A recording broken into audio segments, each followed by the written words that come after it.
حالة من حالات الاختلاف في الآراء في الشارع الرياضي الأهلاوي وجمهور النادي الأهلي حول إقالة أو بقاء خوسيه ريبيرو المدير الفني للنادي الأهلي.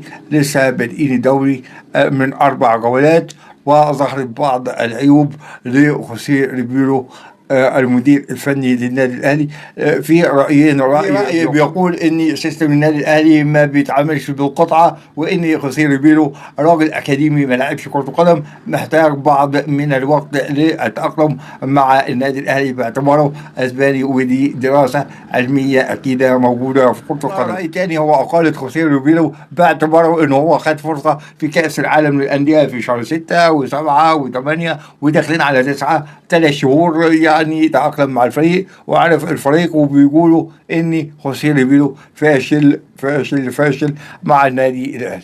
دي كلها آراء جمهور النادي الأهلي. الرأي الأصوب والرأي الأرجح لمجلس إدارة النادي الأهلي، كما تعودنا للأسف الشديد في بعض جمهور النادي الأهلي مصربع ومستعجل على المدير الفني اللي هو يكون جاهز، واحنا ما تعودناش من انه صبر ورجوع لقرارات مجلس الإدارة هو الحل الوحيد في خوسيه ريبيرو. بلاش ندي منتقدي النادي الاهلي لزعزعه الاستقرار الموجود داخل تيم النادي الاهلي.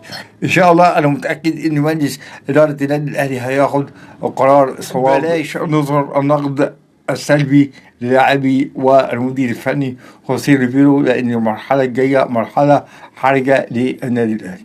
بالتوفيق لمجلس اداره النادي الاهلي مره ثانيه في اتخاذ القرارات لمصلحه النادي الاهلي.